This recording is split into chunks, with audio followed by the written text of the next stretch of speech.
Midnight on Earth podcast with your host, Jake Weaver. Engineered by Cedric Swan.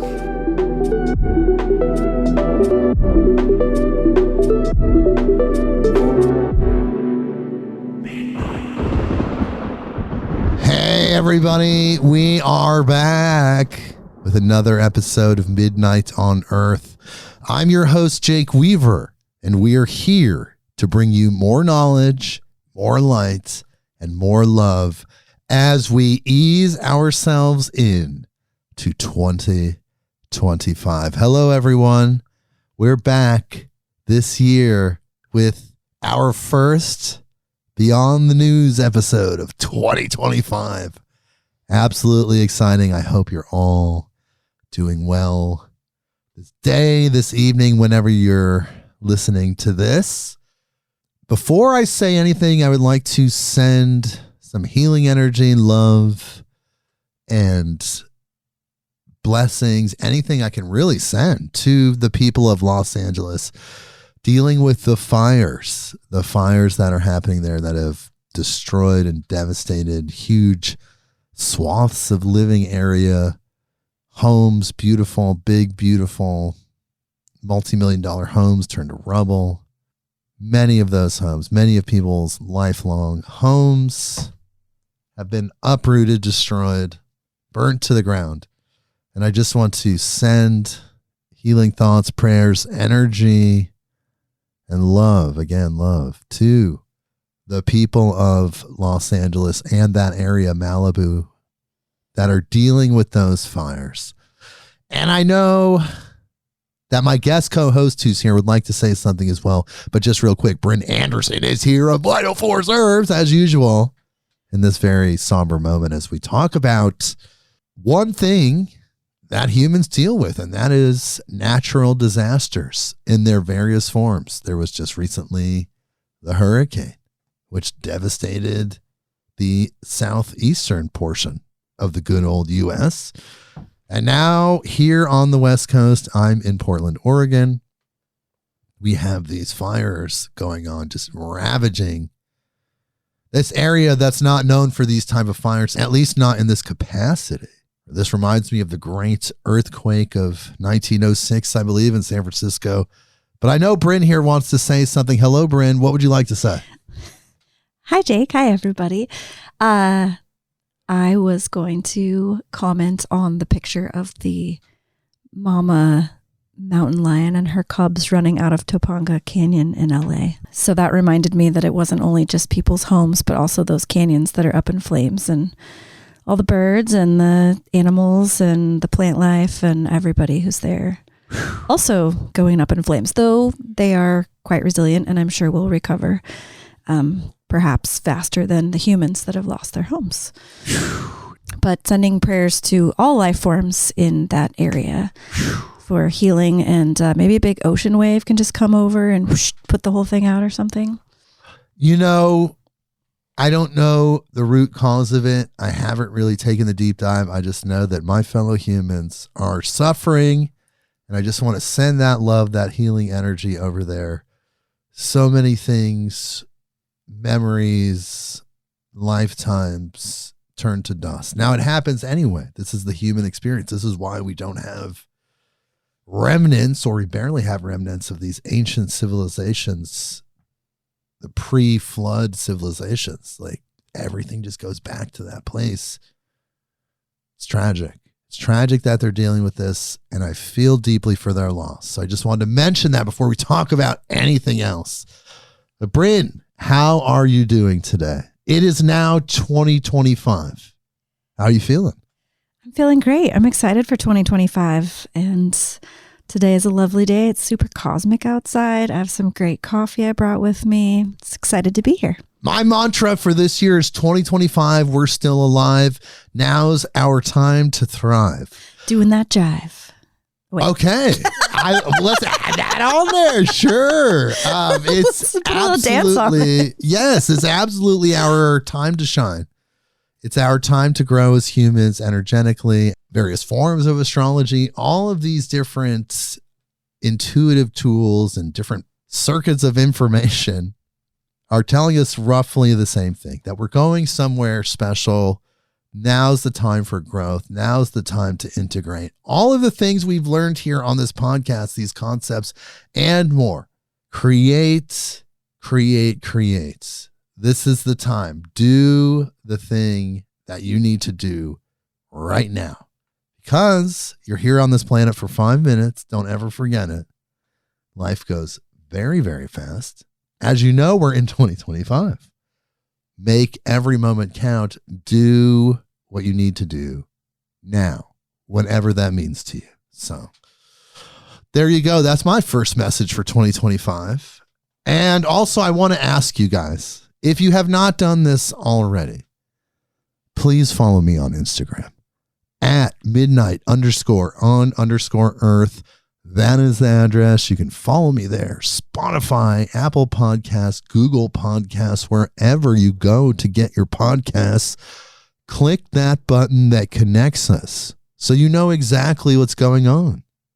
Get that notification to your device or wherever in the time stream you're getting this, however you're getting this. And even if I'm not in this dimension anymore physically and you're listening to this, even if Brynn has also graduated from this dimension and you're listening to this specific episode, tell a friend, tell someone that you know that loves these type of podcasts. I don't know where this information is going to land in the year 2275, but I have a feeling you still want to tell a friend about this podcast. So tell that person through the time stream, everyone, everywhere, from the dawn of time till the end of time, the Alpha and Omega, all points in between, should know about the Midnight on Earth podcast. So all energy must funnel here, midnightonearth.com, because we want people to grow together. Look at the information we're putting out for people. It's so good, so rewarding. It's so loving. It's so positive. And we're having a great time. We have a sponsor. She's here with us now. So this is a great time to talk about it very briefly. VitalForceHerbs.com. Vital Force Herbs is her business. She creates the most amazing herbal tincture blends that you've ever had in your entire life. I'm just going to say that. I know that's a bold statement. I'm just going to put that out there in that way. I personally have not had anything like this. She crafts her blends based on specific wellness situations, deepest dreams, grounded, calm, radiant heart, immune support, so many fantastic things. That's just the tip of the iceberg. And the crystal infusion process, her proprietary crystal infusion process, which I believe amplifies or strengthens the connection between the plant spirit and the person. Like there's something about that that's stronger. Something's happening there with the crystal infusion. We have a discount code. This discount code will get you 30% off any order and free shipping, including on just one bottle. So please try this. Try Brynn's tinctures. My God, people you love her, you've listened to her for years now, all over the world. Try this. Tell me what you think. Tell Brynn what you think. You're going to be absolutely blown away. The discount code is the word midnight, MIDNIGHT. Midnight. Put that in the discount code box at checkout. And again, 30% off. Free shipping. As little as one bottle, as much as 1,000 bottles. Whatever your heart desires to help you on your wellness journey. This is what this is about. VitalForceHerbs.com. That is Vital, VITAL, ForceHerbs.com. Thank you for being our sponsor, Brynn. It's been amazing. I know you've got a great response, and let's keep it rolling, right? Absolutely. I am more than happy to be the sponsor of the Midnight on Earth podcast. Well, you sponsor us in a lot of ways. Your presence sponsors us. Your energy sponsors us. And if you're supporting Vital Force Herbs, honestly, you're supporting this podcast. You're supporting it all. So, I appreciate you being here on many levels, in multiple dimensions. So, Let's talk about Beyond the News, the first Beyond the News of 2025. We're focusing this episode mostly on the various types of growth that's been happening on this planet, technological growth. We're going into the technological super age of humanity. I saw it in a vision this New Year's and recently. So many changes happening, so many portals. We have picked the timeline which leads to our technological future. Now, you may have varying opinions about that, what that means. Two things, though, about that I'm noticing. And it's really all I can really say. A, we picked that timeline. We're going towards the technological future. B, it's far in the future. So that means we're going to survive far into the future. What all of the rest of it means, how it shows up, the mechanisms, the processes, the story, I'm not sure yet, but that is what I'm feeling. Those two huge factors to that is what I'm feeling. Brynn, are you ready to hear about not just the strange news stories that we find, but about our technological future, the big advancements for this year? I'm ready. I'm ready to hear what 2025 has to offer us. It's like the prologue of the book or the introduction, like yes. just the first couple pages. The prologue of 2025 and more. And it's going to absolutely astound you. I think some of this stuff is just absolutely mind-blowing. And very, very briefly, if you have not ever listened to a Beyond the News episode, because we have so many listeners coming on constantly from around the world every day, we comb Earth's newsfeed. We find these articles, in this case, these technologically advanced articles from mainstream sources all over the world. We aggregate those stories for you, and then we present them to you in this way, Beyond the News. I read the articles. We go through and talk about the articles, and we learn something about what's going on in Earth's newsfeed, the news around the world.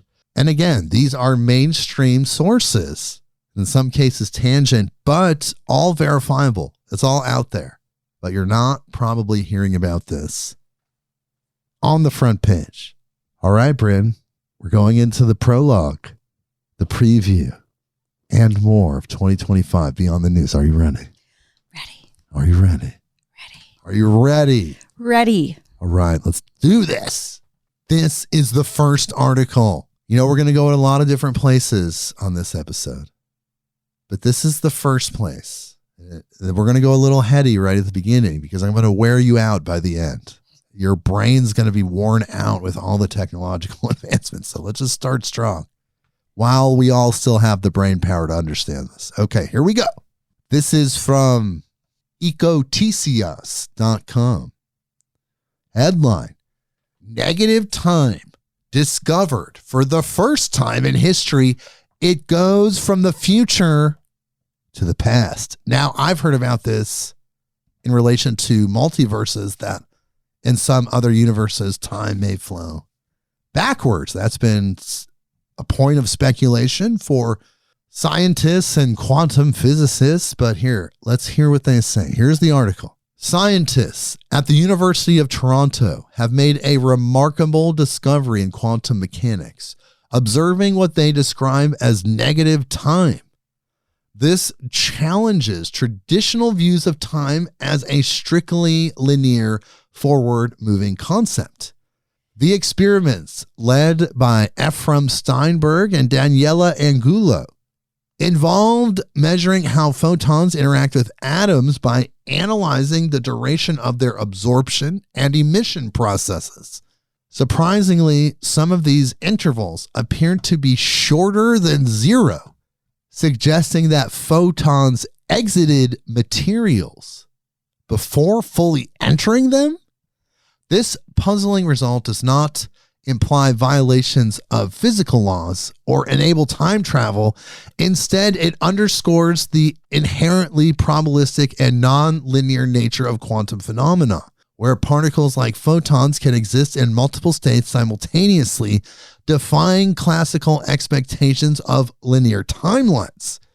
Steinberg acknowledges the challenge of interpreting and communicating these results even within the scientific community, highlighting the unusual nature of their observations. The findings have sparked heated debates among physicists. Critics, including Sabine Hossenfender, argue that the term negative time is misleading and attribute the results to phase shifts in photons' paths rather than a fundamental property of time. Okay. Despite the skepticism, Steinberg and Angulo stand by their data, emphasizing that their goal is to explore the boundaries of quantum behavior, not to rewrite the laws of physics. Conducted in a laboratory filled with lasers, mirrors, and other advanced equipment, the experiments open new windows into the interaction between light and matter. Interesting. While practical applications remain distant, the implications could extend to quantum computing and telecommunications, filling gaps in our understanding of quantum mechanics. Interesting. This research highlights how quantum physics continues to defy intuition and challenge conventional thinking. By exploring phenomena like negative time, scientists are pushing the limits of what we know about the universe, paving the way for deeper insights into the fundamental nature of reality. Wow. Negative time, going backwards in time. Particles are going in different directions because they're quantum. It's outside of time and space. We're cracking into all this. This is the beginning of all this. So really interesting beginning. Negative time. We're going to go into a slightly funny one before we go into just the darkness, a few articles about darkness, the strange darkness. So this one's really funny. Smithsonianmag.com headline: scientists are crafting fake whale poop and dumping it into the ocean. Why we need to do that? Genius. I don't know. That's a human thing. It's like, let's create a job for ourselves. But let's learn about this. Maybe there's a good reason. So here we go. Here's the article. In the 20th century, industrial whaling devastated global whale populations, driving some species to near extinction and dismantling vital ocean ecosystems. Whales play a critical ecological role by feeding in deep waters and defecating near the surface, a process that brings essential nutrients like nitrogen, iron, and phosphorus to nutrient-deficient areas. This nutrient infusion supports phytoplankton blooms, which are fundamental to marine food webs and help sequester carbon dioxide. However, with far fewer whales in the ocean today, these benefits have drastically diminished. So to counteract this imbalance, researchers are developing synthetic whale poop to mimic its ecological effects. Whale X. Oh my God. Can we just stop for a laughing break, please? I'm sorry. It's okay. Whale X, led by marine scientist Edwina Tanner, has created a nutrient-rich liquid solution designed to replicate whale feces. After a successful initial test in 2021, the team plans to use biopods to cultivate phytoplankton before releasing them into the ocean, enabling more precise monitoring of growth and carbon capture. Another project, the Marine Biomass Regeneration Initiative, takes a different approach, using nutrient-rich dust mixed with baked rice husks to fertilize ocean surfaces. These initiatives aim to restore marine ecosystems, increase fish populations, and have other environmental impacts. Whale X envisions applying its solution to global ocean dead zones, potentially removing 1.5 billion metric tons of CO2 annually. Okay, interesting. Similarly, the Marine Biomass Regeneration Team hopes to reverse declines in marine life over several decades. Despite the promise, challenges remain. Legal regulations such as the London Convention restrict large-scale experiments with synthetic materials in the ocean, and scientists must prove no harm to marine ecosystems before scaling up. Moreover, questions persist about the long-term impacts on ocean chemistry and the effectiveness of nutrient fertilization. While the road ahead is uncertain, these efforts reflect innovative attempts to harness nature's strategies for ecological restoration. By replicating the critical functions of whale feces, researchers hope to tackle environmental situations, revive marine ecosystems, and restore balance to the oceans. Interesting. Why not just breed more whales? Also, yeah, I'm going to have to go with the skepticism of the long-term effects. Like, what are those fertilizers made out of? Exactly. And what are the long-term effects? And aren't there already a bunch of algae blooms from too much fertilizer running off into the ocean? Correct. So, yeah, I don't know. But it's an interesting concept. It's ideas. It's just what's out there. This is what we report on. We have to report on these things. When people are creating fake whale feces and sprinkling it all over the ocean to do something they feel is beneficial, let me tell you, people, I'm going to report on it. We should all know about it. We should all know about it. Just like this next article. This is from the LatinTimes.com. Here is the headline. Baby bird found alive inside dead man's stomach after being swallowed during fertility ritual. Well, somebody was giving birth. Here's the article. The sudden death of a 35-year-old man only became more shocking when his autopsy revealed a live baby bird potentially swallowed as part of an occult fertility ritual lodged in his throat. Anand Yadav of Chhattisgarh, India, collapsed at home after feeling dizzy and fainting shortly after taking a bath, Hindustan Times reported. He was rushed to a nearby hospital where doctors were initially puzzled about the cause of death. During the autopsy, Dr. Santu Bagh discovered a live chick, approximately 20 centimeters long, lodged in Yadav's throat. The chick had obstructed his airway and food passage, causing asphyxiation. Quote, "This is the first time I have encountered such a case in my career," Dr. Bagh, who has performed over 15,000 autopsies, told India Today.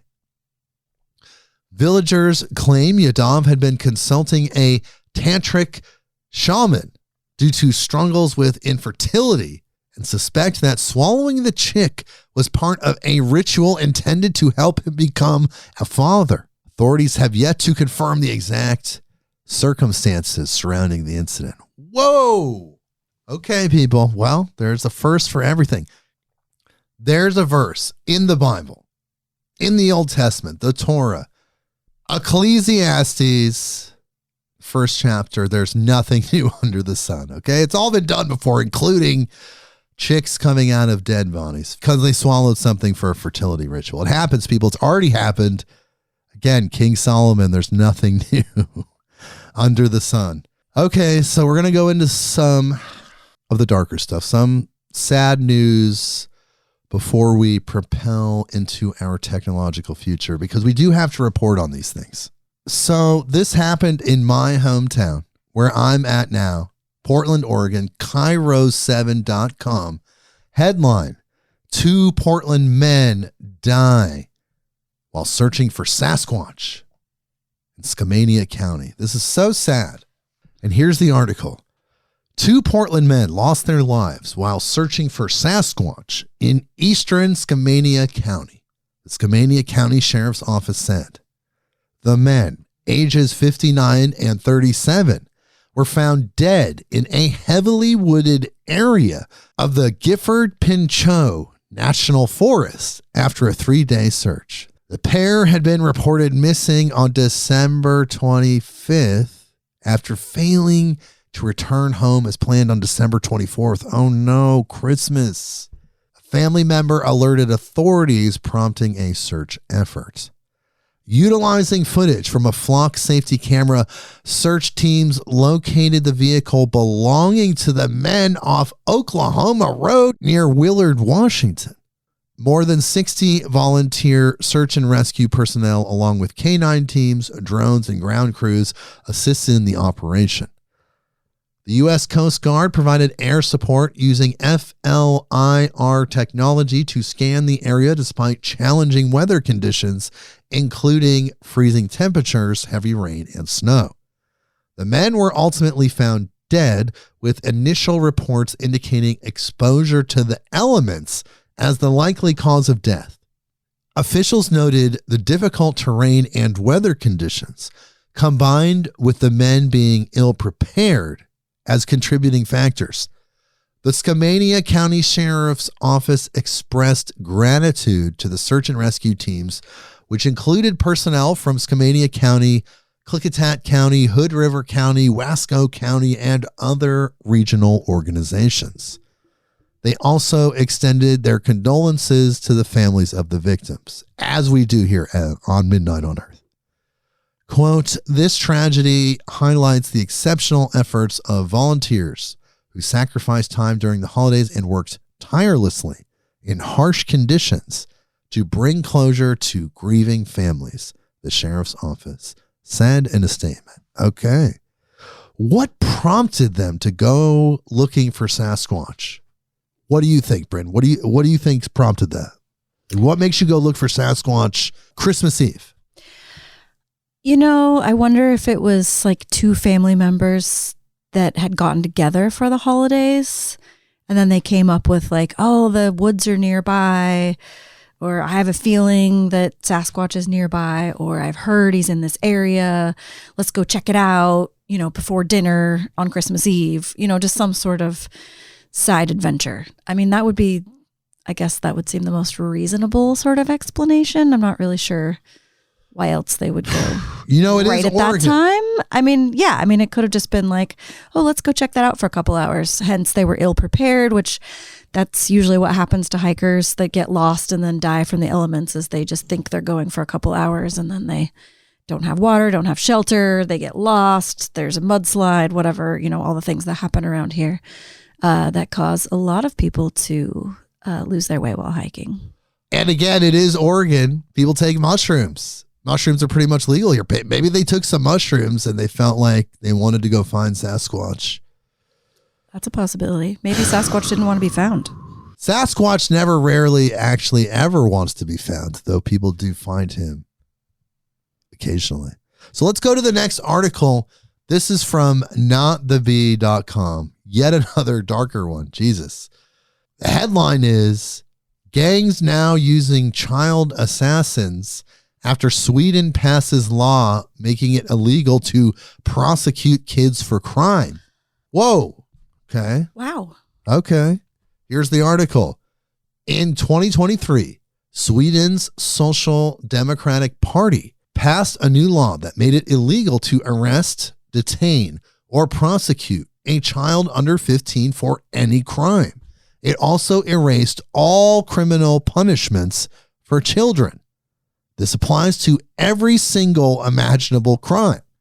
And as you can imagine, things have not been going well. John Russell, a prosecutor in Gothenburg, said, "We see an enormous increase in young people committing serious crimes. There is a need for increased opportunities to deprive young people of their liberty. It is completely decisive for being able to combat serious crimes," says Russell. Justice Minister Gunnar Stromer is working on getting the legislator to revise or repeal the law. Quote, "For example, giving the police the opportunity to use coercive measures against young people is a very critical issue, both for prevention and for being able to clear up this type of crime," says Stromer. Swedish gangs immediately took advantage of the new law. Like Fagin and Oliver Twist, they started recruiting children into their gangs with renewed enthusiasm. One of the more alarming stories is that some of the children have become contract killers and are carrying out hits all over the country. One 14-year-old assassin walked reporters through the hiring process. The calls for hits show up on social media platforms like TikTok and Snapchat with adventurous names like Bombing Today and Who Wants to Shoot Someone in Stockholm. And there are some graphic examples cited of kids murdering whole families, including toddlers and infants. The police say that the gangs are currently focusing on recruiting girls and kids with disabilities because they would arouse less suspicion from their targets. Oh my God. Sweden, what is going on over there? No one can commit a crime under 15? Did you have a life on Earth as a human in Western culture? Do you know how many criminals I knew growing up that were under 15 that did things that you wouldn't even believe? That were considered adult crimes that would get you prison time? Like, my God, Sweden. That sounds mind-blowingly insane. So strange, awful, but I had to report on it. Brynn is actually part Swedish. Do you have a comment on that, Brynn? You know, I haven't ever been to Sweden in this lifetime. I really don't know. I guess I would just say sad in a human sense, no matter what country it is, when people take advantage of kids because of a certain law or getting around a law, and whatever kinds of situations those kids are in where they're like, yeah, I'm going to go kill somebody. Yeah, I'm going to take this. Like, why are they on Snapchat finding jobs to be hitmen? Like, that in the first place is like, okay, like there's definitely a deeper problem. I don't think, the law is part of, I'm sure the issue, but it definitely doesn't get to the roots. Like, there's obviously a deeper thing going on that's causing that all to happen in the first place. But yeah, something should definitely be done about it. That sounds insane. Insanity. Okay, let's get out of this. We're leaving the planet, going into our technological future where people make sane decisions. Isn't that interesting? It's okay to make sane decisions, people. For real, humans, my fellow humans. Let's start our technological growth segment. Space.com headline: food grows better on the moon than on Mars, scientists find. See, isn't that a great way to pivot from a Swedish teen assassins? Oh, God, that reminds me of that movie from the 90s. What was that? The Professional? Natalie Portman, she was like a preteen and she was like an assassin. She was just killing people. Maybe they trained people with that movie. Oh my God. Okay, this is a pivot though. We're out in space. Food grows better on the moon than on Mars, scientists find. Again, the headline. Here is the article. Elon Musk might have his sights set on settling Mars, but recent experiments that utilize extraterrestrial soil suggest human settlements could have a far easier time on the moon. Scientists have come up with many ideas for growing food in outer space. One concerns growing plants directly in water, for instance, and another is growing them using misted nutrients from the air. But both of these options are expensive, so some scientists are also exploring a more traditional method of feeding future astronauts, growing crops directly in lunar and Martian soil. Soil samples from the moon taken during the Apollo missions have been contaminated with moisture. Collecting new samples would be too costly. So for the moon experiments, the scientists made do with artificial soil reconstructed by Exolith Lab and based on samples taken during the Apollo 16 mission in 1972. Reconstructed Mars samples were based on data collected by the Curiosity rover, which is currently roaming the Martian landscape. Quote, the interesting thing is that the lunar crops grew better than the Martian ones, said Laura Lee, a graduate research assistant at Northern Arizona University, who presented the research poster at the 2024 American Geophysical Union speaking to space.com. We had thought that it would be the other way around. Okay. The ground on Mars is full of nitrogen, a vital component for planet life, raising hopes that it might be more hospitable than it appears. But Martian soil is also dense and clay-like, the researchers realized, restricting the amount of oxygen available to plant roots. A science team tried growing the crops with Milorganite, a brand of fertilizer made of heat-treated microbes that digest wastewater, which was thought to be a good candidate for producing crops in space settlements. Waste disposal would be a problem for any off-world settlement, and researchers have long wondered if the wastewater from astronauts could be used to fertilize crops and sustain farming without importing fertilizer from the Earth, solving two potential problems at the same time. But although the study has not yet been published, preliminary results suggest that recycling waste from humans on the moon and Mars might not be a straightforward solution. Martian corn grown with wastewater digesting bacteria had a survival rate of 33.3%, whereas corn grown in pure nitrogen fertilizer, which is more regularly used for crops on Earth, had a survival rate of 58.8%, suggesting that fertilizer might need to be imported to make up for low yields if we go the human wastewater fertilization route. I don't really feel like that article explained really the difference between growing it on the moon and Mars. Other than the soil content is a little bit different. It's harder for the roots to grow is what they're saying. Okay. Got it. I guess we'll have to wait and see. You know, some of these articles, it seems like, are they being written by AI people? We don't even know. I'm just finding the articles. It's not up to me to create the article. So here we go. This is from the independent.co.uk.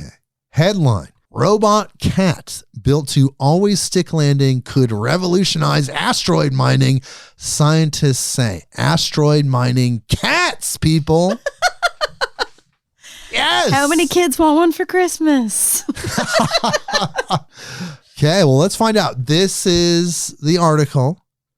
Chinese scientists have built a cat-inspired robot designed to adjust its posture and stick its landing even in low-gravity environments, an advance that could revolutionize the exploration of asteroids.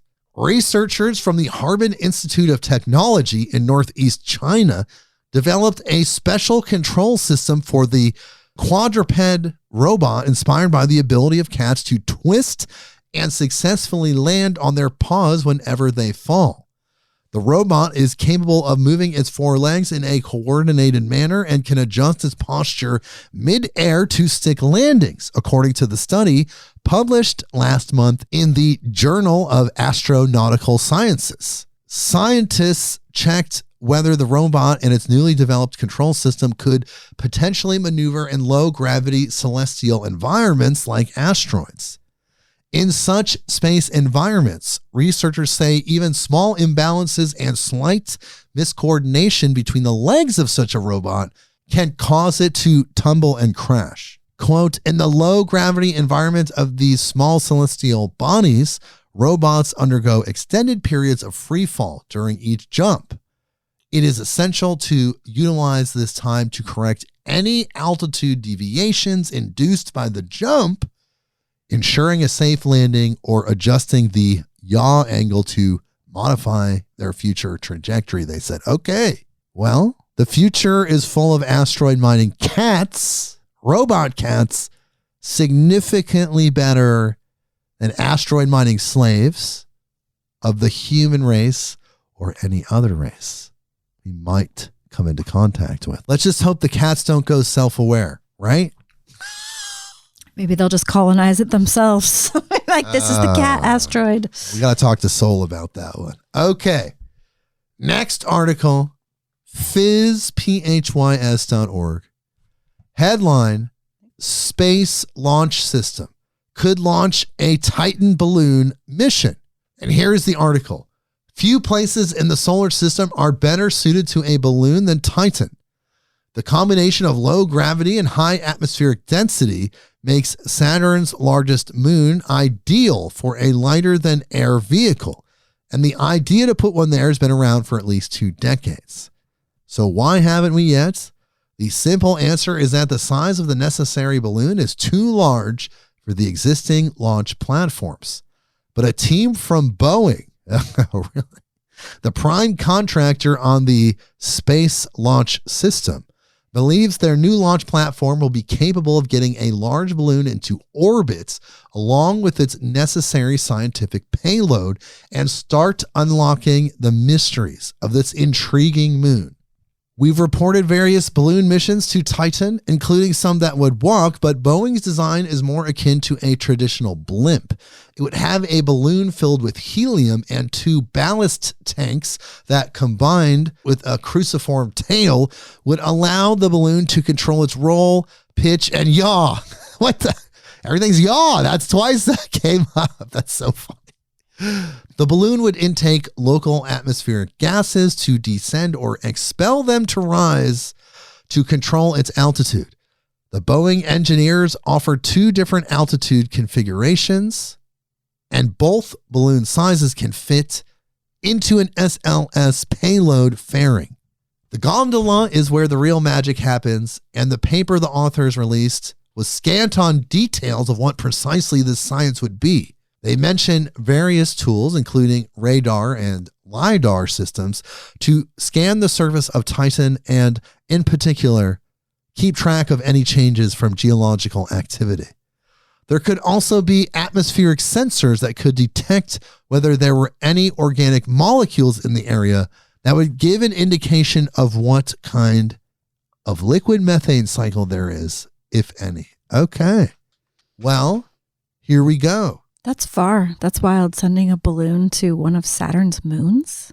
You know, they're hoping for a 2034 to 2036 time frame. Okay. I just think it's interesting. They're like, you know, raising and lowering the balloon by taking on some of the gas, releasing the gas. And then let's say you're a life form on Titan, a type of life form that we just don't understand as humans. You're looking up and you see this strange UFO balloon just up and down, taking pictures. I don't know if the Titanian, what would you call a person from Titan? Titanian. Titans? Sure. I like Titanian better. It sounds cooler, but sure. Titans, Titanian, whatever. Titanese. Titan. There you go. Titanese. Okay. This next one, nature.com. Headline: physicists describe exotic paraparticles that defy categorization. And here's the article. Theoretical physicists have proposed the existence of a new type of particle that doesn't fit into the conventional classifications of fermions and bosons. Their paraparticle, described in Nature in January, is not the first to be suggested, but the detailed mathematical model characterizing it could lead to experiments in which it is created using a quantum computer. The research also suggests that undiscovered elementary paraparticles might exist in nature. People, we haven't even scratched the surface yet. We think we've got all this stuff figured out, and we're just like not even scratching the surface. Anyways, in a separate development published late last year in Science, physicists experimentally demonstrated another kind of particle that is neither a boson nor a fermion, an anyon, in a virtual one-dimensional universe for the first time. I think we talked about this. Anyons had previously been created only in 2D systems. Because of their unusual behavior, both paraparticles and anyons could one day play a part making quantum computers less error-prone. Right? All of these Beyond the News episodes have been feeding into each other when we cover quantum computing. I remember we talked about how they have this issue with error correction. They were able to retrieve enough data to create a JPEG. But man, they have this problem with error. And now they're figuring out how to stabilize that data with onions. No, I'm just kidding. Not onions, anyons. A-N-Y-O-N-S or anyons. I think it's anyons or anyons. What do you think that is? Anyons? Yeah. Okay, let's get back to that. We'll hear it now. Someone will say it, and then it'll solve the mystery. So there you go. Anyons. Okay. It's just going to keep going. It's just going to be like boom, boom, boom. Like I said, you're going to be wore out at the end. This next one's from SciTech Daily. Headline, AI breakthrough solves supercomputer math on desktop PCs in seconds. So this isn't even the quantum yet. This is the AI breakthrough. They're just breakthrough after breakthrough. Okay, here we go. Here's the article. A new AI framework called DIMON, Diffeomorphic Mapping Operator Learning, is transforming engineering and scientific modeling by solving complex partial differential equations with unprecedented speed and efficiency. Traditionally requiring supercomputers, DIMON enables personal computers to tackle these massive mathematical problems, significantly accelerating simulations in fields like crash testing, cardiac research, and aerospace design.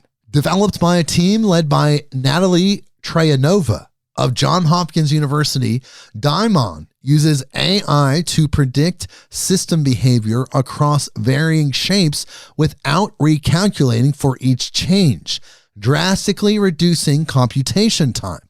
For example, in cardiac research, the platform can generate predictions for, quote, heart digital twins in seconds, aiding the diagnosis and treatment of arrhythmias.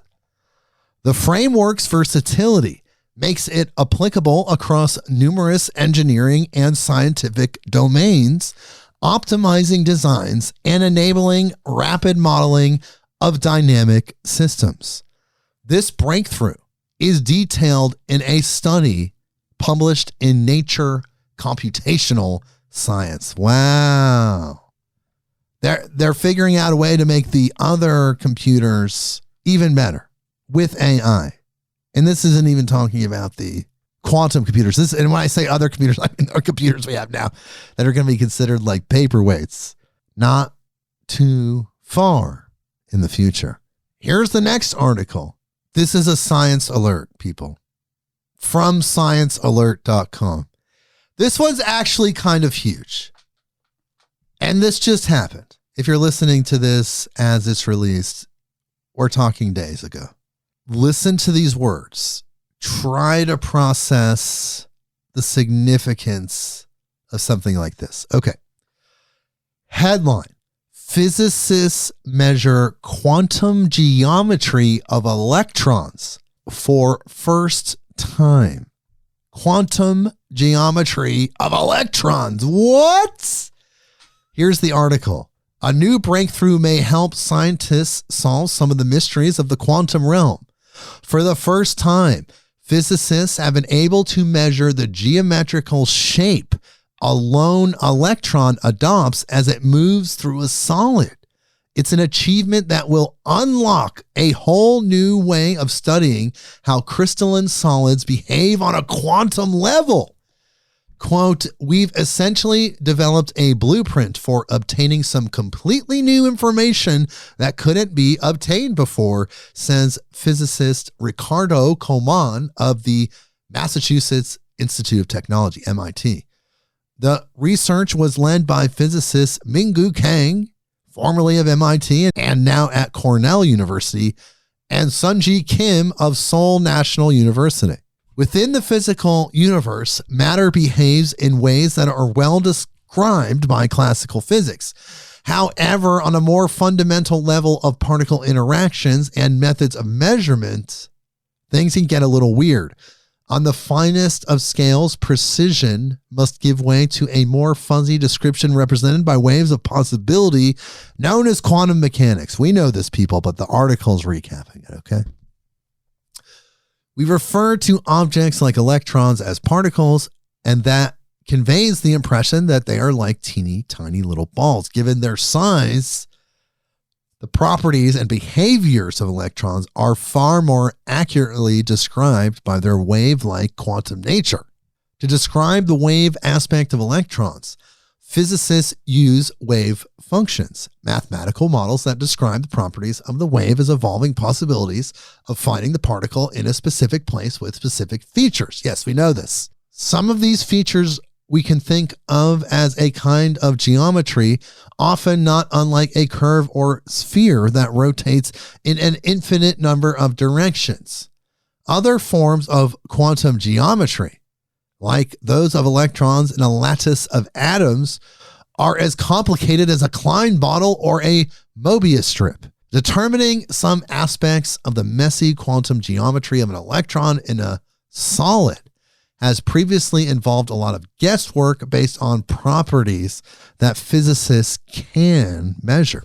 But to measure the quantum geometry of electrons, Kang, Xi, and their colleagues sought the measurement of a property known as the quantum geometric tensor, or QGT. This is a physical quantity that encodes the entire geometric information of a quantum state, similar to the way a two-dimensional hologram encodes information about a three-dimensional space. The technique they used is called angle-resolved photoemission spectroscopy, in which photons are fired at a material to dislodge electrons and measure their properties, such as polarization, spin, and angle. We've talked about that before. This was directed at single crystals of a cobalt tin alloy, a material known as kagome metal, a quantum material whose properties the team had previously investigated using the same technique. The results provided the researchers with the first measurement of the QGT in a solid, and from this, they were able to infer the rest of the quantum geometry of the electrons in the metal. The team compared this to the theoretically derived quantum geometry for the same material, allowing them to determine the usefulness of estimating the geometry compared to measuring it directly. And they say their technique will be applicable to a broad range of materials, not just the cobalt tin alloy used for the study. It's a result that will have some interesting implications. For example, quantum geometry could be leveraged to discover superconductivity in materials where it is not usually found. Quote, the geometric interpretation of quantum mechanics underpins many recent advances in condensed matter physics. These authors have pioneered a methodology to experimentally access the quantum geometric tensor, which fundamentally characterizes the geometric properties of quantum states. The developed methodology is straightforward, applicable to various solid-state materials, and has great potential for boosting experimental activity in pursuit of geometric understanding of novel quantum phenomenon. The team's research has been published in Nature Physics. Whoa! Whoa! That was wild. Wow. That was a lot to process there. It's a lot of words. Look. Whoa. That's mega. Because when you're able to measure and quantify things in the quantum realm, this could lead to things like teleportation. This could lead to things like time travel. This is like wow. Just trying to wrap my head around this, because the thing is that it already exists in that other time, in that future time. If we were in the future looking at the past, we'd be like, wow, look at these arcane people figuring this out for the first time. Yeah, it's us finding like the edges of the golden threads in this time and then trying to piece them all together to get to that point in future time or something. It's pretty wild. I just like to think of the people whose brains work that way, that they're able to conceptualize these things and then figure out math problems and experiments in order to put them into use. Like, my brain doesn't work that way, and it's fascinating to think about people's brains who do. Yeah, it's really interesting because they're kind of, in a way, allowing their consciousness to go into that visualization dimension and do calculations and postulate and form things in that place. That's where the magic happens. It's almost like a dream world. Tesla spent a lot of time there creating early drafts of his inventions. And then when he finally designed a functioning version, all the flaws were already worked out. So it was in perfect working order before he brought it into the material dimension. Not a lot of people know that. I think this is kind of the same thing for those big thinkers. They're able to get out. They're like moving their consciousness into the quantum realm and just like postulating past the third dimension. Really interesting stuff. Okay. This one's a little interesting. Techsplore.com. And here is the headline. AI's next frontier. Selling your intentions before you know them. Great. But what if they're wrong? You get your money back? Okay, here's the article. AI ethicists from the University of Cambridge are warning of a new, quote, intention economy, where AI systems predict and influence human decision-making, commodifying our developing intentions in real time for commercial gain. This emerging marketplace could allow companies to act on our desires even before we fully understand them ourselves, using insights gleaned from generative AI and chatbots. These AI agents, designed to simulate human interaction, gather intimate psychological and behavioral data through conversational dialogue, blending it with our online habits to build trust. However, this trust may pave the way for large-scale social manipulation. Researchers at Cambridge's Leverhulme Center for the Future of Intelligence caution that AI tools are already being developed to infer and steer human intentions, raising concerns about free markets, fair elections, and personal autonomy. The tech industry's moves, including efforts by OpenAI, NVIDIA, Meta, and Apple, signal a push toward using AI to forecast and influence human behavior. For instance, Apple's new App Intents framework aims to predict user actions, while Meta has created data sets to understand human intent. These tools could target users based on nuanced factors such as cadence, vocabulary, and emotional state, enabling advertisers and platforms to manipulate choices with unprecedented precision. While such developments offer potential benefits, researchers emphasize the need for regulation and public awareness to prevent harmful consequences. They urge society to reflect on how this shift could reshape human aspirations and societal structures before the intention economy becomes fully realized. Whoa! Intention economy? Well, they've already come up with it. If they have that title, that's wild. Okay. Well, here's the next article. It's kind of interesting based on the fact that we know that the moon has better soil now, maybe. This is from arstechnica.com. Here is the headline. Elon Musk. We're going straight to Mars. The moon is a distraction, he's saying. Okay. And here's the article. Elon Musk, known for his outspoken views and controversial statements, has typically refrained from publicly criticizing NASA's Artemis program despite his long-held preference for Mars over the moon as humanity's next destination. This restraint likely stems from SpaceX's significant financial involvement in lunar projects, including contracts worth billions of dollars to develop a human landing system and provide logistics for the Lunar Gateway.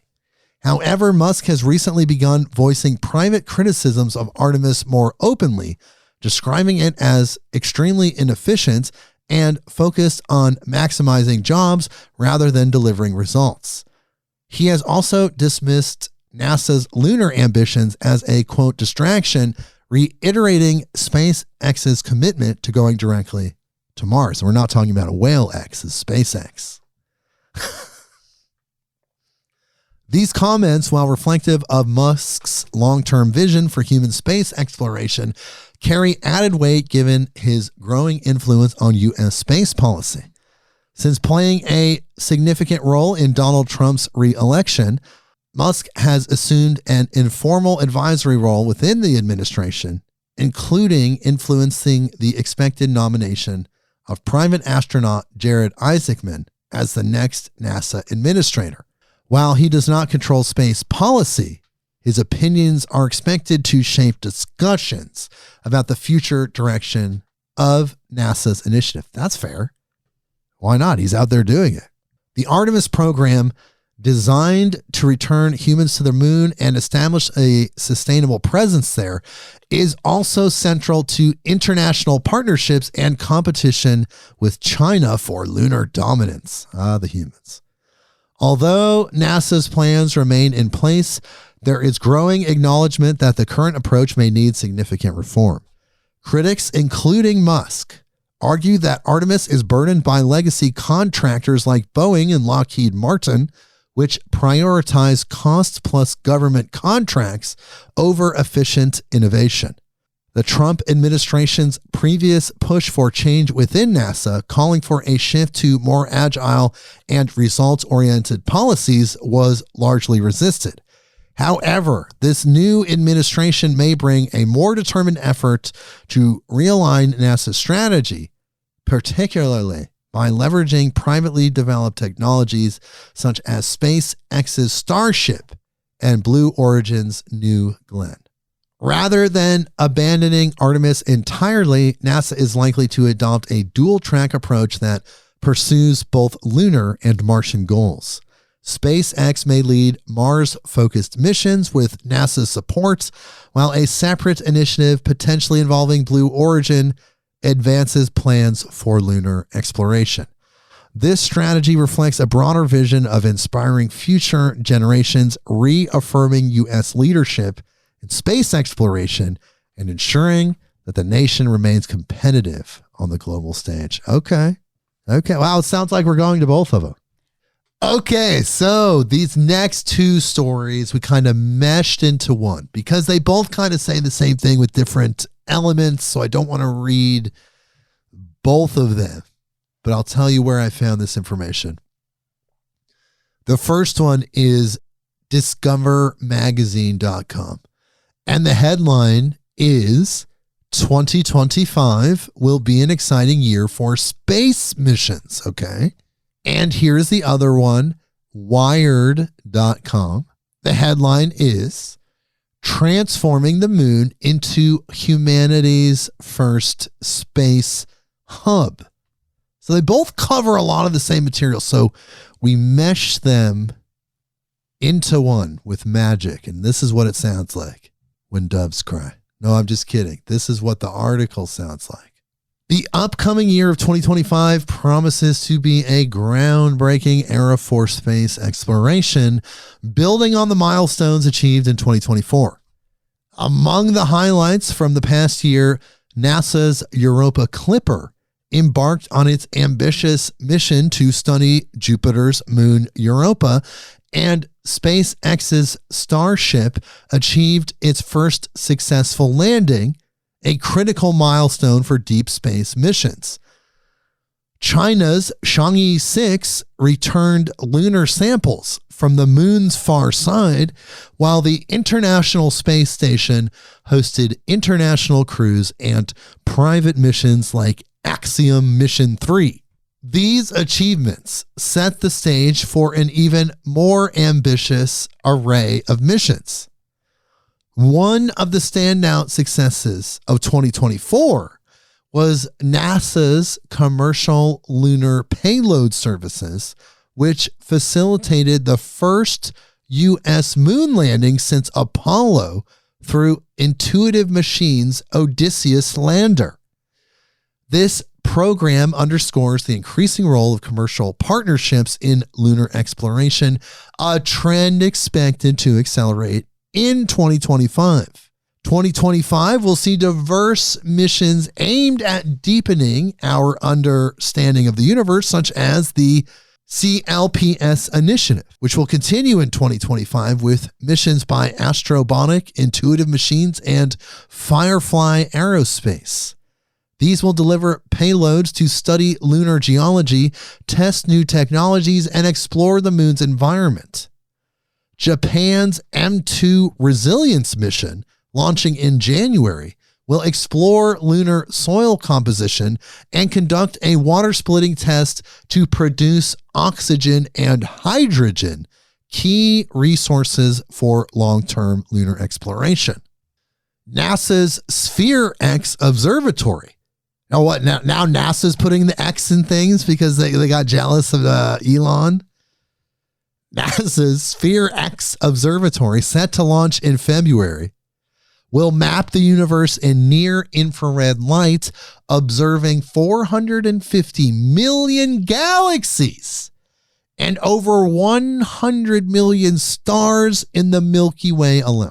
This data aims to answer fundamental questions about galaxy formation and the distribution of water and organic molecules in stellar nurseries. The European Space Agency will conduct an orbital test flight of its reusable Space Rider spaceplane. This mission will focus on experiments in microgravity, such as studying plant growth and material behavior, and demonstrate advanced telecommunication and robotic technologies. China's Tianwen-2, launching in May, will target the asteroid 469219 Kamo-o-Elwa, believed to be a fragment of the moon. Wow. This ambitious mission will return samples to Earth and then proceed to study the main belt comet 311P Pan-STARRS. These names, people. Providing insights into the early solar system and the origins of water and organic molecules, again, throughout the universe. In 2025, there will also be numerous gravity assist maneuvers. Euro Clipper will use a Mars flyby in March.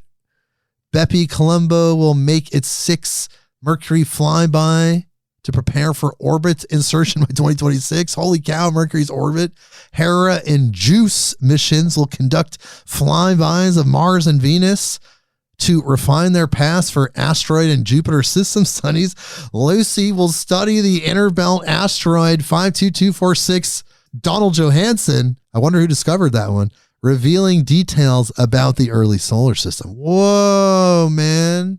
Whoa. Got a lot going on this year. A lot going on. We're going to learn a lot this year. 2025. We're still alive. We're going to thrive. Whatever Brynn said, I don't remember. And we're going to keep moving forward with all of this new information, all of this new technology. The human experience is going to expand. We're going to ascend. This is so beautiful. And here's the next article. LiveScience.com headline, could we ever retrieve memories from a dead person's brain? Dear God, and would we want to? And here's the article. When a loved one dies, they leave behind their personal belongings, but what happens to all of their life experiences? Could we ever retrieve memories from the brain of someone who's died? Retrieving some parts of memories may be possible, but it's likely to be technically challenging. Don Arnold, a neuroscientist at the University of Southern California, told Live Science. With today's technology, retrieving memories might go something like this. First, identify the set of brain cells or neurons that encoded a specific memory in the brain and understand how they are connected.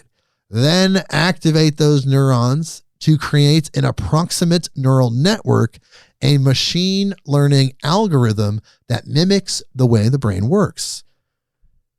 Memories are encoded by groups of neurons, Arnold said. Short and long-term memories form in the hippocampus. Other parts of the brain store different aspects of a memory, like emotions and other sensory details, according to the Cleveland Clinic. Groups of neurons associated with a single memory leave a physical trace in the brain called an engram, Arnold said. Wow. Neuroscientists have identified engrams in the hippocampuses of mouse brains. For instance, in a 2012 study published in the Journal of Nature, researchers found the specific brain cells associated with a memory of an experience that induced fear. If scientists had a full model of the human brain, they could theoretically identify the location of the memory they wanted to retrieve, Arnold said. But human memories can be complex, especially long-term memories that may be tied to locations, relationships, or skills, and other things, according to the Cleveland Clinic. The retrieval of a dead person's memories is further complicated because the discrete parts of a memory are dispersed throughout the brain. For instance, sensory details that can also be stored in the parietal lobe and sensory cortex. Neurons with a given engram are connected through synapses, the spaces between neurons where electrochemical signals travel, according to the National Library of Medicine. When a memory is triggered, it sets off a chain of firing synapses between these groups, which can be stored in different parts of the brain. Initially, neurons that were active during the original event make up an engram. Weird. But over time, there's evidence that memories move to different locations as they are consolidated in the brain. Arnold told Live Science in an email, quote, "You get this sort of cascade of neurons that encode these different things, and each one of them is connected in this engram." Wow. So putting those factors together, it sounds like could be the key to retrieving memories one day. They've identified the engram. Have you ever heard anything about this, Brynn? No, I haven't, but I do find it fascinating that memories are stored in, like, one memory is simultaneously stored in various parts of the brain. So it sounds like the engram is like the root imprint, but it doesn't necessarily contain like all the sensory information or the emotional information. It might contain like, you know, I was 4 and my balloon got away, but it doesn't necessarily have the parts of the memory about how the weather felt that day, or, you know, the emotion connected to losing the balloon, or all of those different, you know, complete pictures of the memory. Exactly. And then some people feel like that memory is not even stored there. Perhaps those are just like programming mechanisms or coordinates to access those memories that we somehow store in a cloud type situation, similar to the Akashic records, but maybe a step down, more localized. We just don't know, but they've identified the patterns, the geometric patterns within the tissue. It has a physical response. But what does that mean? We still have to figure that out, but it's coming. It's more of these technological advancements that we're talking about. Here's the next one. NewAtlas.com. Headline: AI designed monolithic aerospike engine successfully hot fired. Yeah, that's a gripping headline. I know. What does that even mean? Well, we're going to find out. This is going to be amazing. Aerospace engineering has seen significant advancements with the successful test of a new aerospike engine designed using AI technology. The engine, developed by Dubai-based Leap 71, burns oxygen and kerosene and produced 1,100 pounds of thrust during a successful 11-second hot fire. Leap 71's approach involved using an advanced large computational engineering model, Neuron, I love these names, to design the aerospike engine. This model, powered by AI, again, autonomously created the engine design in about 3 weeks by analyzing physical interactions like thermal behaviors and performance, then fine-tuning it through feedback loops. Aerospike engines are designed to adjust to changes in air pressure, unlike traditional rocket engines, which require custom bell nozzles for each stage. The Aerospike's spike design mimics the bell's curve, with the surrounding air acting as the outside curve, allowing it to adjust automatically to altitude changes. Leap 71's AI model led to the fabrication of the engine using 3D printing and the successful firing test in December 2024, which subjected the engine to extreme temperatures. This test, part of a 4-engine test campaign, marked a significant milestone, demonstrating the potential of AI in creating innovative aerospace designs and pushing the boundaries of engine technology. It was able to just refine the engine design within this closed loop system that wasn't even real. It was all a program. It was able to work it all out internally. Wow, people. Okay. Next article. This is livescience.com. Here is the headline. Lasers powered by sunlight could beam energy through space to support interplanetary missions. Here's the article. Laser beams powered by the sun are one small step closer to becoming a reality after researchers received funding to develop the pioneering technology.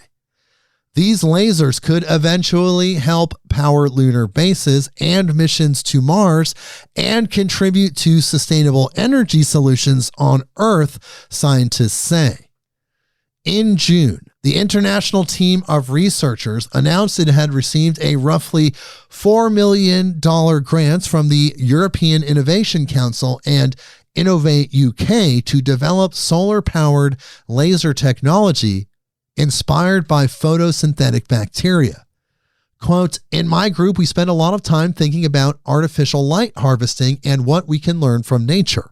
Eric Gonger, a quantum theorist at Harris Watt University in Scotland, who is involved in the collaboration, told Live Science, if it's possible in nature, we should be able to utilize similar effects in artificial systems. Sunlight-powered lasers aren't a new concept. The first one was demonstrated in 1963, but regular sunlight is too dilute to power a laser effectively. Solar-powered lasers typically require complex heavy-duty optics to intensify sunlight at least 1,000-fold. The weight of these components means it's challenging to send them to space. To overcome these challenges, Gonger and his colleagues will turn to bacteria that lives in darkness deep in the ocean.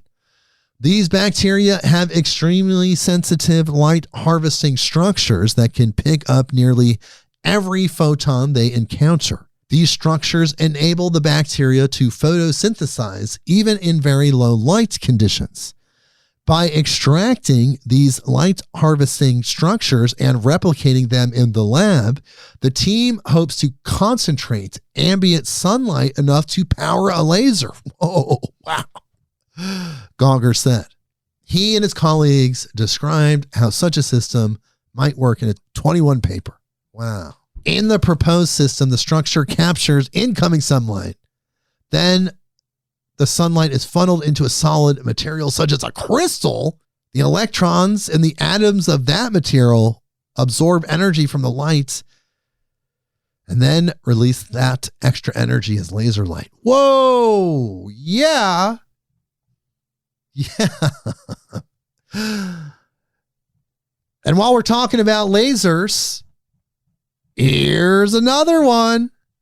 Man, what is going on, people? I'm telling you, 2025. It's Breakthrough Central. This is from SciTechDaily.com. Headline, lasers unlock the next frontier in particle acceleration. And this is different than powering these missions. Now we're talking about using the lasers for acceleration. Here's the article. Researchers at the Berkeley Lab Laser Accelerator Center achieved a breakthrough in laser plasma acceleration by accelerating a high-quality electron beam to 10 GeV, which is 10 billion electron volts, over just 30 centimeters. This is a significant improvement over previous records and marks a step towards more compact, efficient particle accelerators. The dual laser system used a petawatt laser to heat plasma and create a channel that guides subsequent laser pulses to accelerate the electrons. The system also eliminates dark currents, which improve beam quality by ensuring no energy is wasted. The plasma is generated using a series of gas jets that create a supersonic sheet of gas, allowing precise control and monitoring of the process. This advancement improves both the quality and energy efficiency of the electron beam. The results are validated through simulations, confirming the technology's potential for applications in fields like high-energy physics, medical treatments, and materials science. The next goal is to scale this technology for higher energy applications, including particle colliders. The system's ability to create high-energy beams in short distances, combined with precise diagnostics, opens new possibilities for particle acceleration and scientific discoveries. CERN, you're going to have that in the palm of your hand one day. Oh my God. Okay, what's next? Earth.com. Headline: New forms of life discovered inside human bodies. My God, Brynn, look at the picture of that. Wow. It looks beautiful, actually. It looks like some kind of crazy jellyfish creature. It's like floating in your bloodstream. Look at all these nodes of reception and DNA spirals. Highly recommend checking out this image. And here's the article. A recent discovery by researchers has revealed strange entities called obelisks, like the Egyptian obelisks, living inside the human body previously unnoticed. These obelisks, named for their distinctive shape, are smaller than viruses and do not behave like typical microbes. Their presence was uncovered through the analysis of massive genetic libraries led by Nobel laureate Andrew Fire.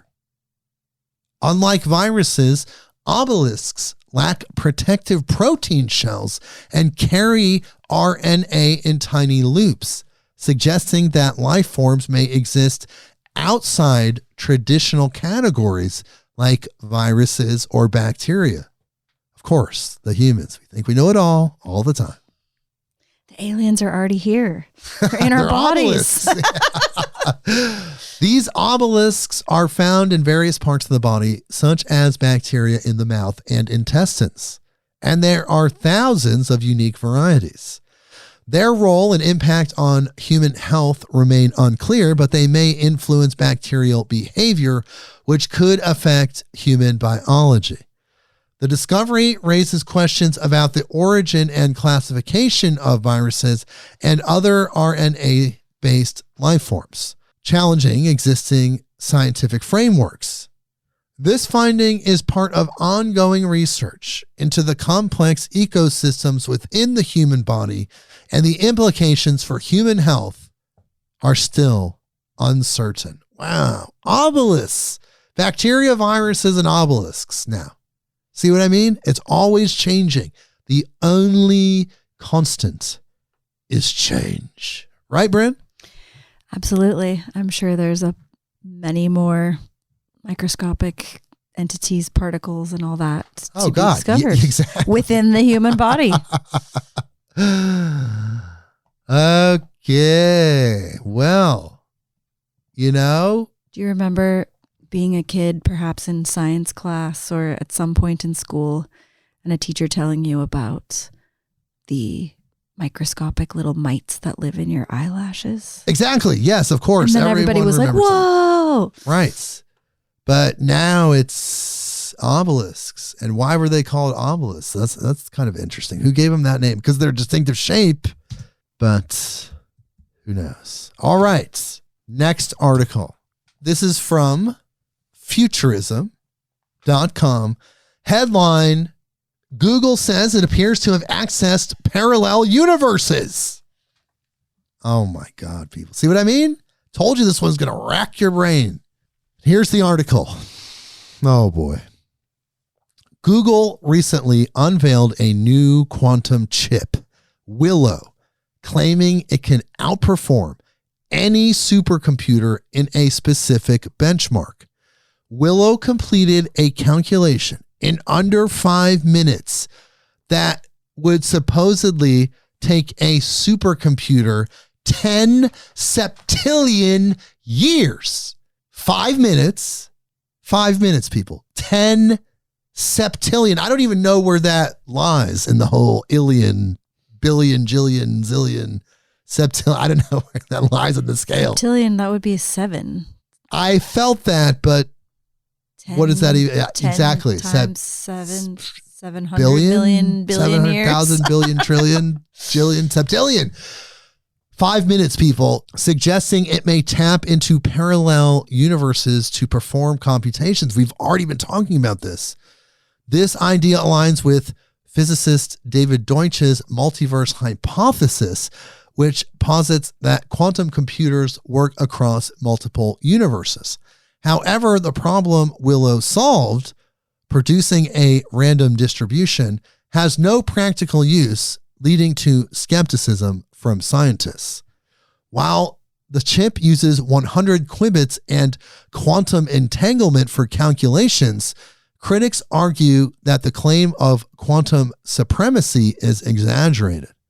In 2019, Google made similar claims, but IBM researchers contended that the same task could be done on classical computers much more efficiently.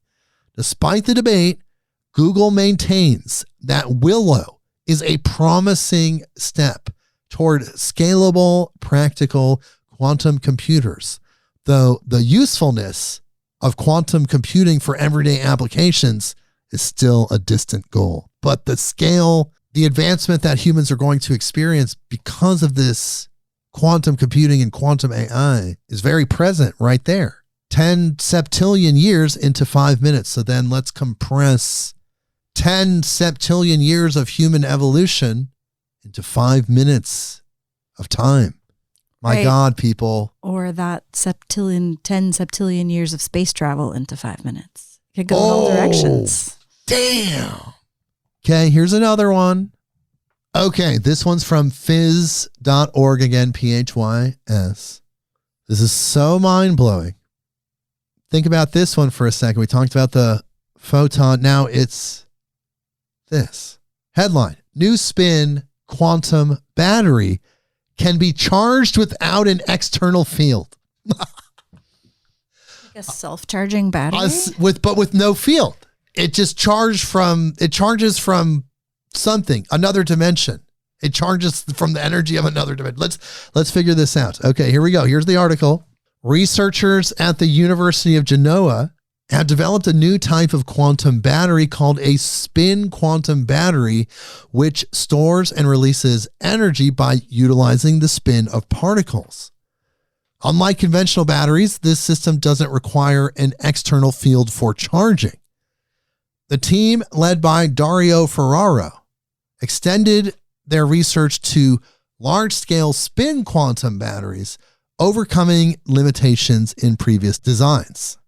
Their innovative approach involves modulating the system's internal parameters over time to charge the battery, offering advantages in efficiency and stability. Initial tests showed that this new charging method works robustly, even without high precision in real-time manipulation.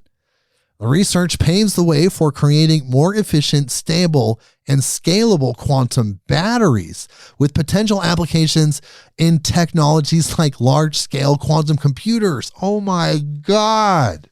The team is also studying how environmental factors such as temperature and other interactions affect the charging process and aims to develop a general framework for quantum batteries applicable across different systems. Whoa. Whoa. Whoa. Okay. Coming back to Earth. After all of that, just like racking brain, quantum. You really had to think about that stuff. But since the last Beyond the News episode, all of these drone things were happening. Everyone saw the videos. There were drones buzzing New Jersey, drones buzzing the East Coast. Everybody thought they were UFOs, or they were after UFOs, or they were China, they were Iran, there were all these different people. They were attacking us. They weren't attacking us. Some people feel like they were sniffing out nuclear weapons. There's so many different things that they could have been, but I couldn't let this episode go by without talking about it. So let's revisit this. You probably already know about it, but here we go. It happened. And this is apnews.com. Headline: mystery drone sightings continue in New Jersey and across the U.S. Here's what we know. And here's the article. Mysterious drone sightings have been reported across New Jersey and the eastern U.S., causing concerns over their origin and purpose. In response, the Federal Aviation Administration imposed temporary flight restrictions in 22 areas of New Jersey and 30 areas in New York, particularly around critical infrastructure. While federal agencies, including the FBI and Homeland Security, are investigating, no direct national security or public safety threat has been identified, and many sightings have been attributed to legal drones, manned aircraft, or even stars. Despite reassurances from federal authorities, local lawmakers are pushing for stricter drone regulations and the ability to shoot down drones. They started doing this. This is in the past, remember, a little bit. The federal government has authority to disable threatening drones, but this power was set to expire with a temporary spending bill extending it through March. Drone sightings in New Jersey included incidents near military sites and high-profile locations. The New Jersey governor had called for more federal resources, and lawmakers are urging continued investigation. Speculation about the drone's operators ranges from foreign agents to U.S. government operations, but the Pentagon had dismissed these theories. Federal agencies are using advanced technology to investigate, with about 100 sightings deemed credible for further inquiry.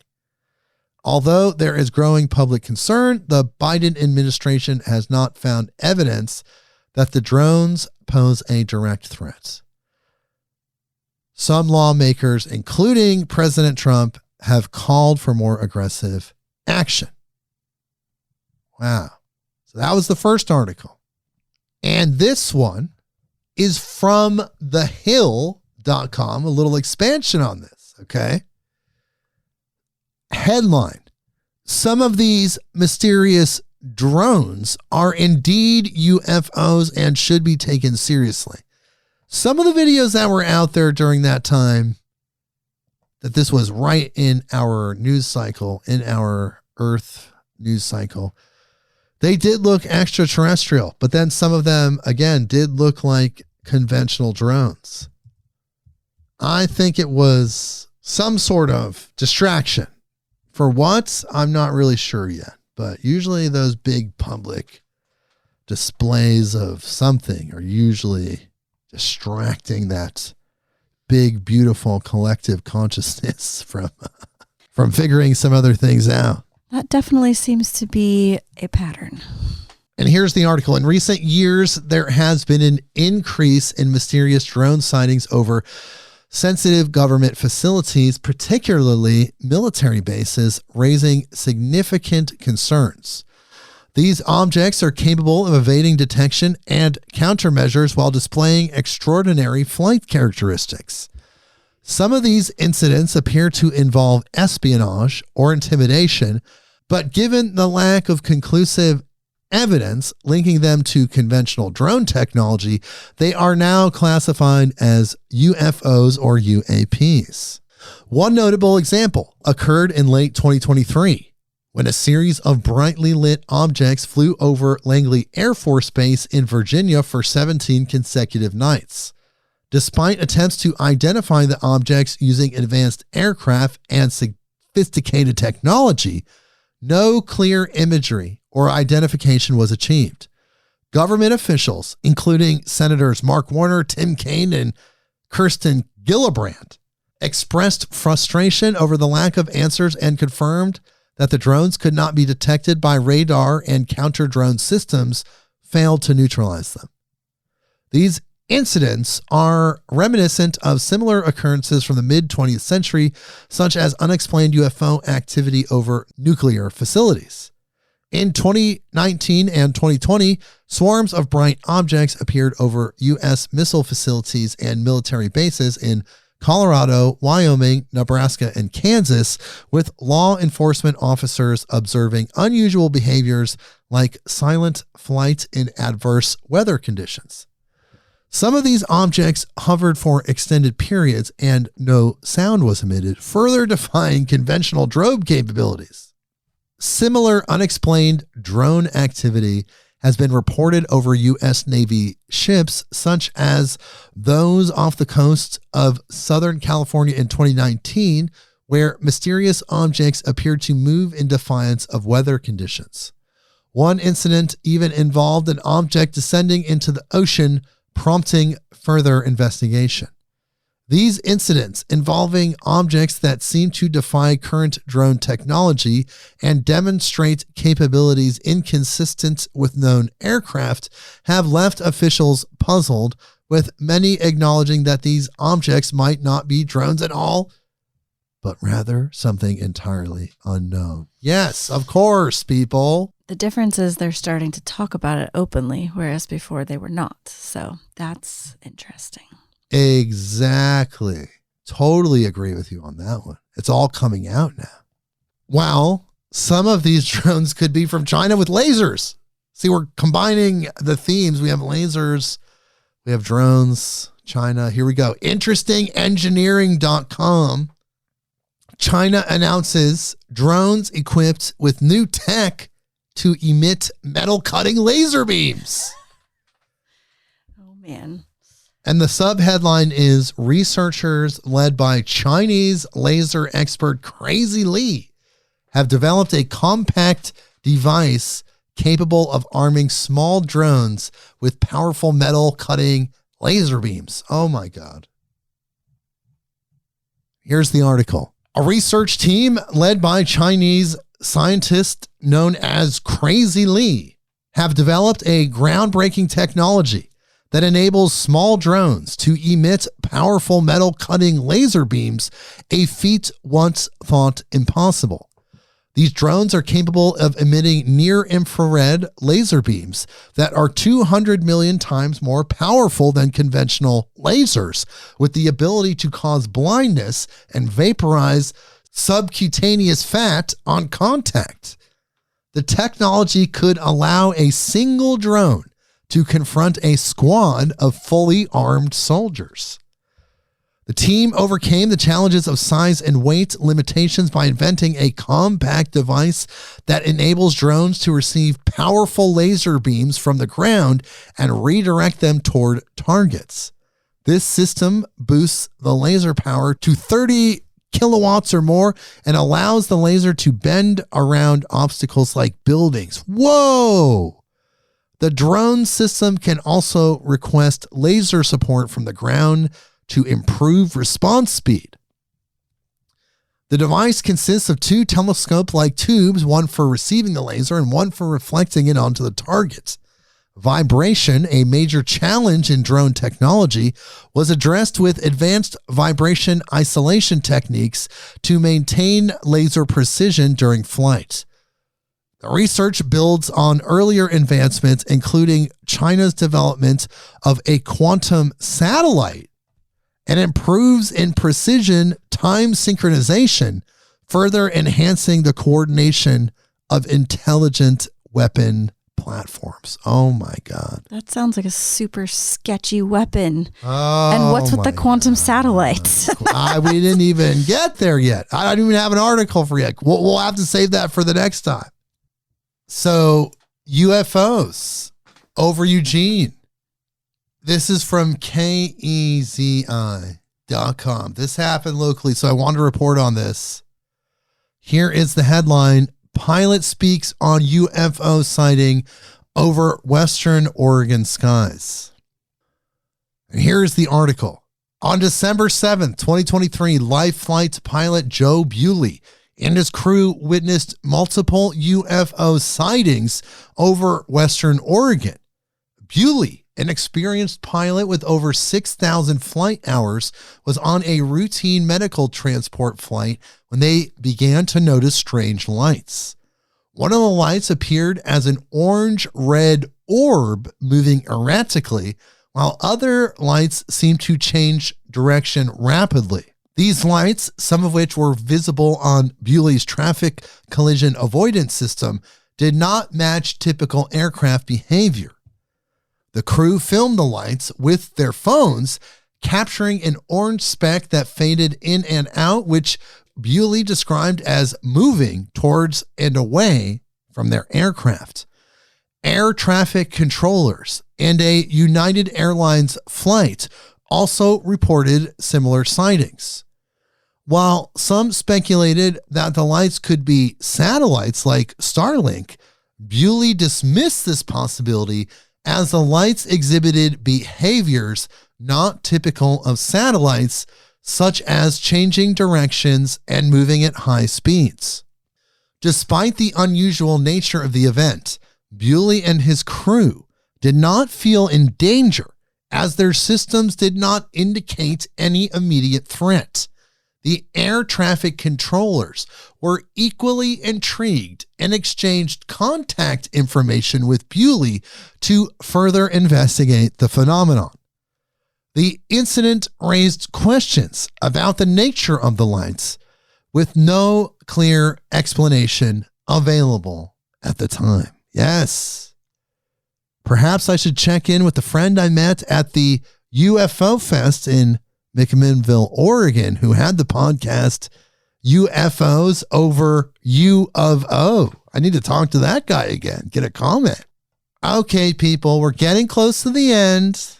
Just a few more. We're on the UFO theme for a second. dailymail.co.uk. Headline: NASCAR legend recalls near-death experience after a UFO came within inches of crashing into his plane. Everybody's going mainstream with the UFO stuff now. And here is the article. NASCAR legend Mark Martin recently recalled the time he claims to have seen a UFO while flying home from a race.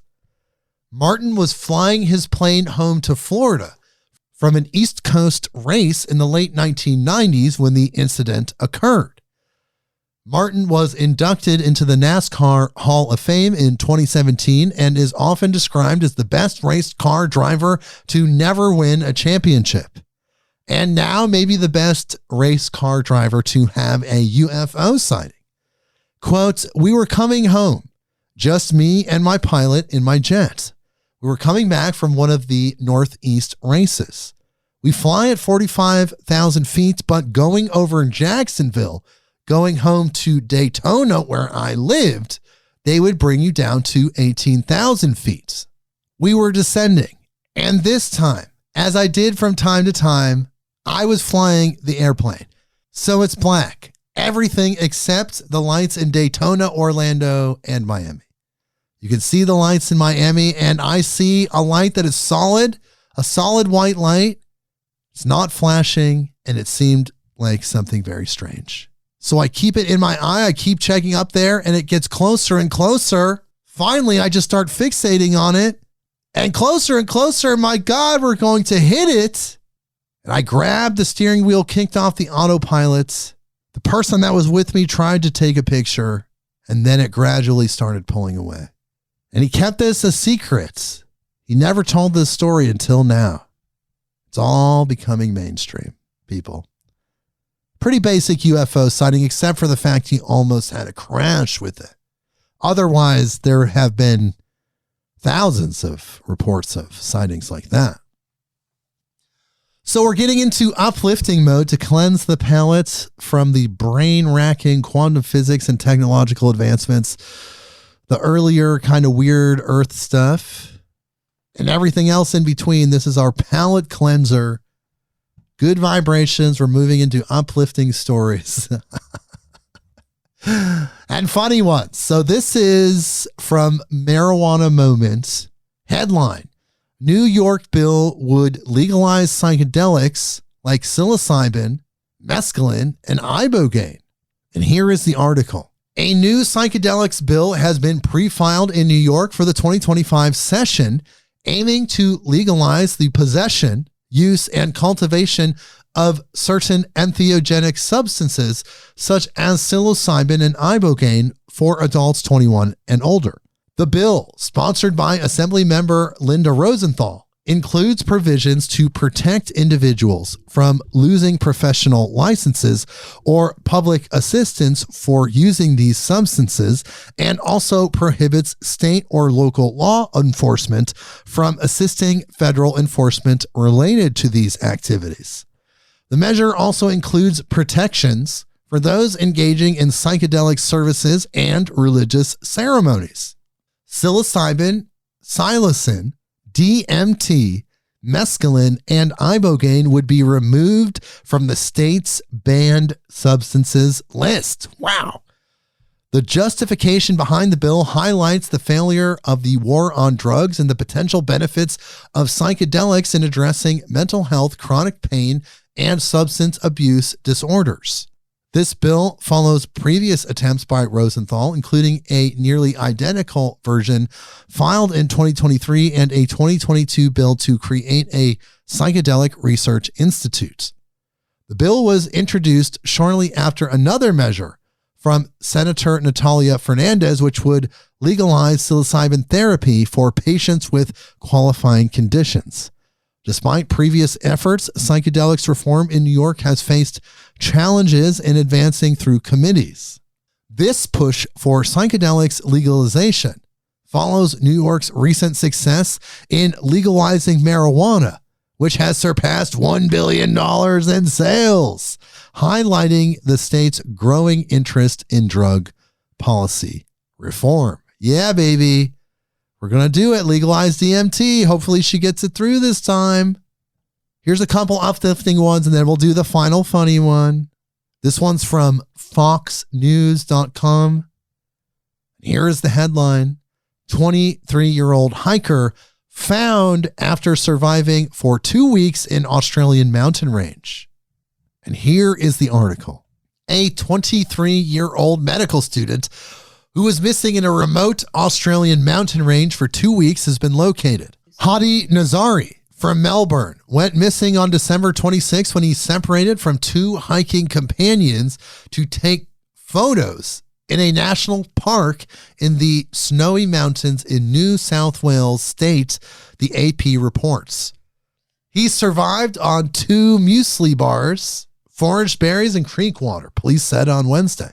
His rescue came after he approached a group of hikers, telling them he was lost and thirsty, Police Inspector Josh Broadfoot said.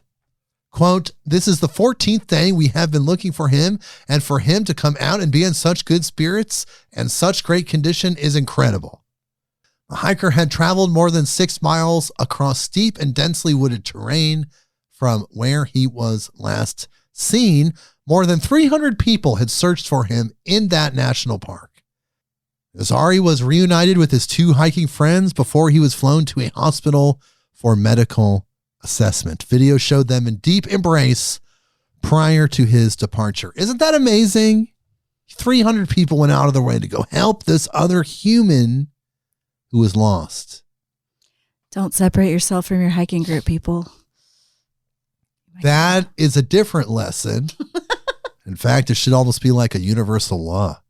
This one is from cbc.ca. We have traveled all over the world on this episode. Here's the headline. Toronto man creates tiny mobile homes to help unhoused people escape the cold. They're called tiny homes. Tiny. 2 tinies. Tiny. Here is the article. After seeing people sleeping outside in the cold year after year, a Toronto man is building tiny mobile homes attached to bicycles to give temporary relief to those who are unhoused. Ryan Donias started building the small modular homes this summer as he watched the city's housing crisis become more dire. He said he didn't want to go through another winter seeing people living on the streets, so he put his background in construction to use. Quote, I just don't see any changes. It's been many years with people outside and it's not changing.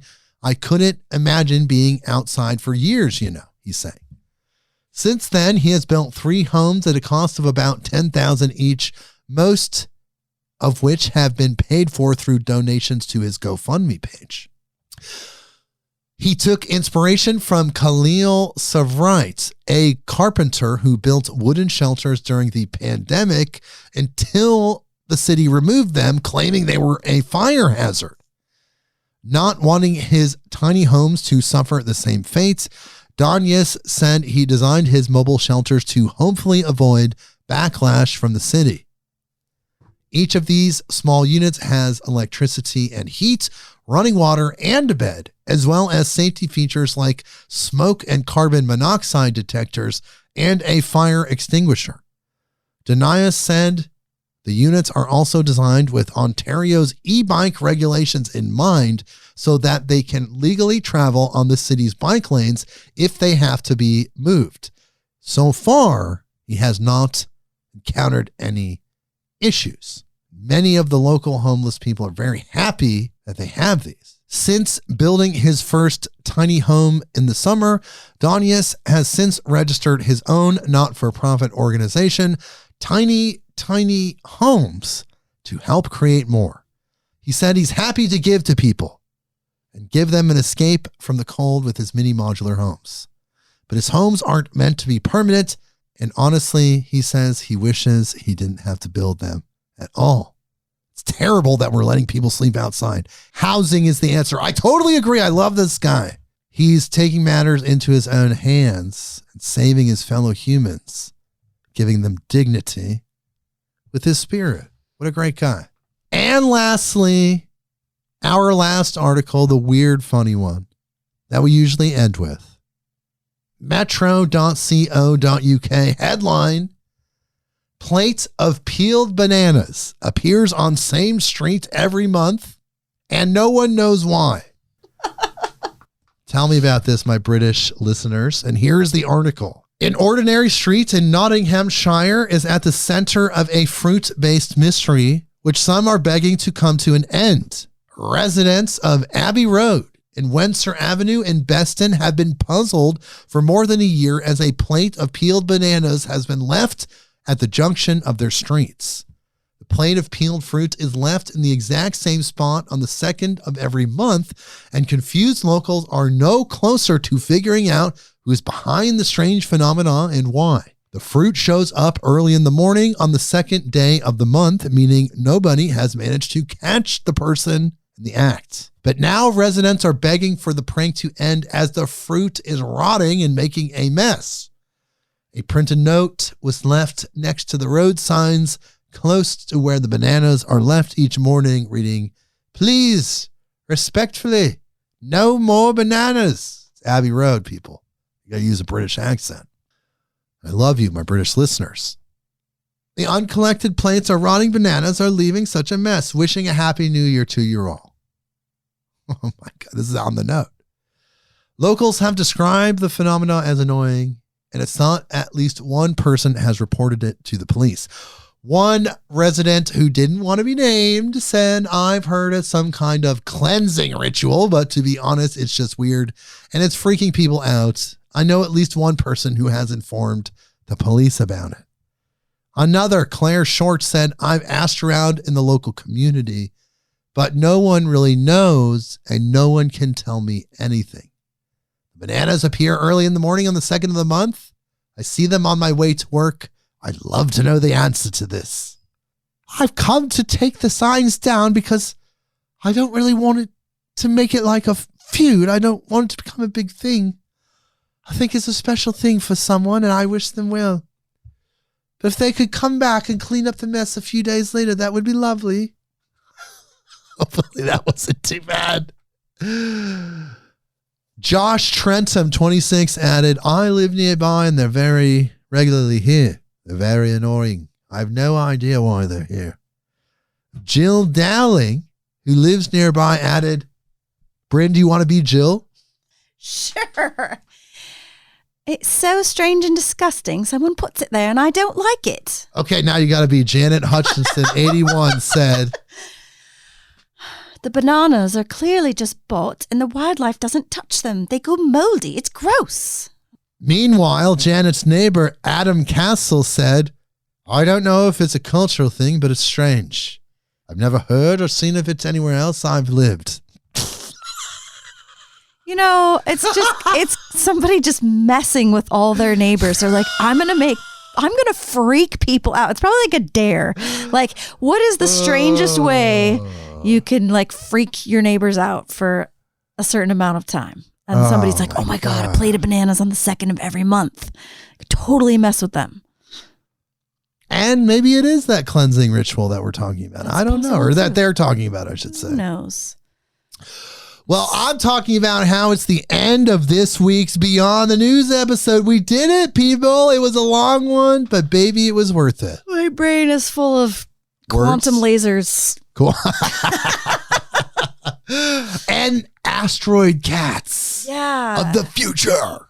And geometric, what were those? Geometric. Anyons. Anyons and paraparticles. Oh, man. Yeah. Math class is about to be different. It's going to be like, calculus 2, and then it's going to be like. The human experience is always expanding, growing, changing, incorporating new information. And this episode is heady, you can say as it was, highlighted all of that. So I hope you enjoyed it. I hope you stuck it out with us until the end. It was an absolutely fantastic episode. From time going backwards, all the action that's happening on the moon and Mars, my God, drones, what was up with that? Kind of came and went. It's kind of the thing, came and went. Isn't that interesting? It's all over the news, now it's out of the news. Did they find the thing they were looking for?